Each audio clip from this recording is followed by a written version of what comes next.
Bharat express में आपका स्वागत है। मैं हूं खालिद रजा खान।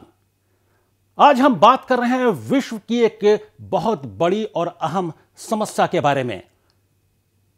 इसराइल और फिलिस्तीन का जो मामला है वो दिन ब दिन उलझता जा रहा है।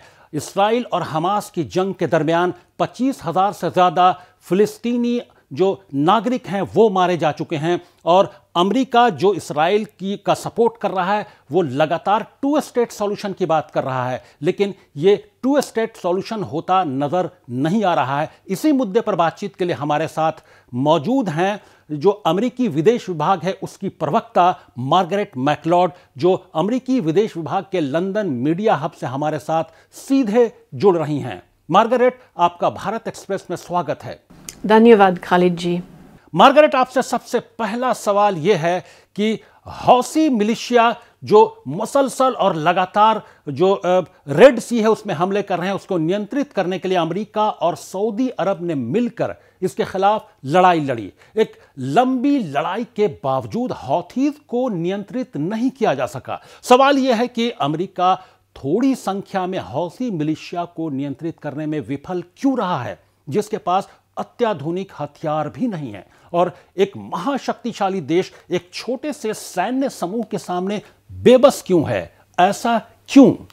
बात यह है कि हुसी भागी न सिर्फ अमेरिका पर लक्ष्य बना रहे हैं बल्कि पूरे अंतर्राष्ट्रीय व्यापार पर।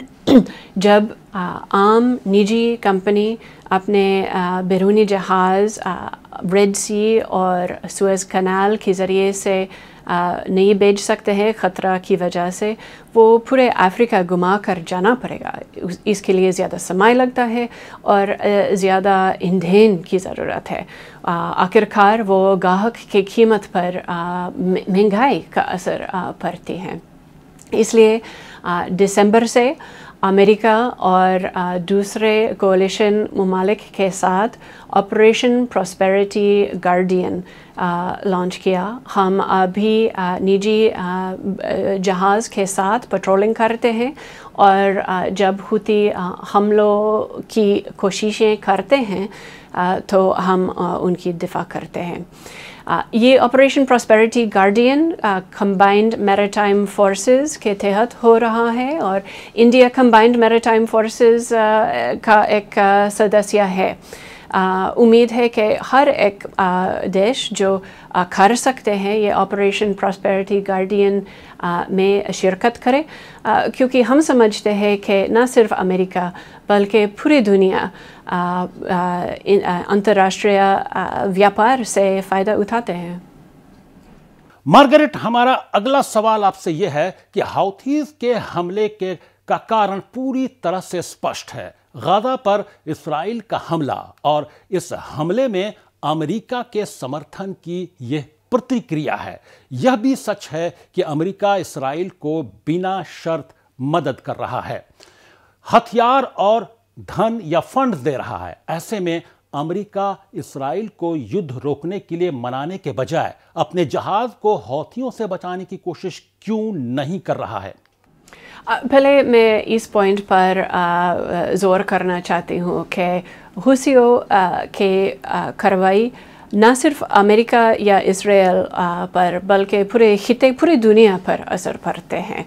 वो ममालिक वो देश जो रेड सी और सुएज़ कनाल के दरवाजे बनते हैं, उनके सप्लाई चेन्स डिस्टर्ब हो रहा है, उनके खुराक और अद्वियात की सप्लाई पर मसले होते हैं।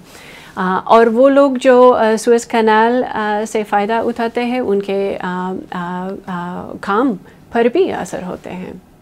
मार्गरेट, एक और सवाल मेरा यह है कि अमेरिका दो राज्यों के समाधान यानी टू स्टेट सॉल्यूशन की वकालत करता है।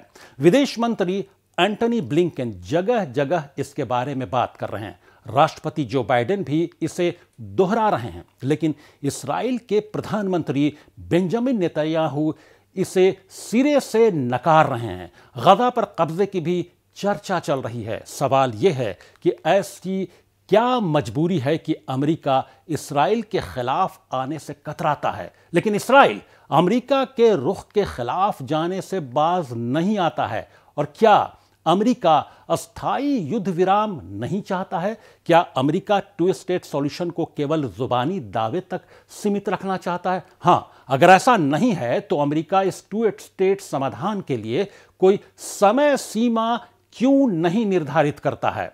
वह कोई गंभीर कदम क्यों नहीं उठाता है? देखिए, अमेरिका इसलिए दो राष्ट्र सॉल्यूशन के बारे में बात करते हैं क्योंकि हम समझते हैं कि जब तक इजरायली लोग और फ़लस्तीनी लोग दोनों अपने भविष्य के लिए उम्मीद है, समझते हैं कि वो सुरक्षित और खुशहाली में नहीं रह सके, तब तक ऐसी खतरात ऐसे डेंजरस होते हैं। और हम हमारे दोस्तों और इत्तेहादियों के साथ ये भविष्य के बारे में बात कर रहे हैं। हमारे राष्ट्रपति ने कहा कि ऐसा नहीं काबिल कबूल है कि गाज़ा कोई ऑक्यूपेशन में रहेगा, और ये भी नहीं कबूल पाए कि उसका ज़मीन कम हो जाए। हम चाहते हैं कि आम फ़िलिस्तीनी लोगों एक अपनी ज़िंदगी रह सके। जी मार्गरेट, आपसे एक आखिरी सवाल ये बनता है कि भारत के अमेरिका और इस्राइल दोनों के साथ अच्छे संबंध हैं। G20 शिखर सम्मेलन के दौरान भारत यूरोप कॉरिडोर पर एक ऐतिहासिक फैसला यह हुआ था कि एक ऐसा इकोनॉमिक कॉरिडोर बनेगा जो भारत से शुरू होगा और मिडिल ईस्ट और इस्राइल के जरिए यूरोप तक जाएगा। तो ये जो क्षेत्र में तनाव है, इससे इस परियोजना को भी झटका लगा है और इस कॉरिडोर का काम ठप पड़ गया है। तो आप क्या समझती हैं कि अब भविष्य में वो पूरा होता नजर आ रहा है? क्या अमेरिका इस माहौल को बदलने के लिए भारत के साथ मिलकर कोई योजना बना रहा है, या फिर अमेरिका भारत को अपने साथ लेकर कोई कार्य योजना बना सकता है? देखिए, ये कॉरिडोर काफ़ी लंबा है, वो इंडिया से यूरोप तक जाते हैं, और जहाँ भी हम प्रोग्रेस कर सकते हैं हम कोशिश करते हैं।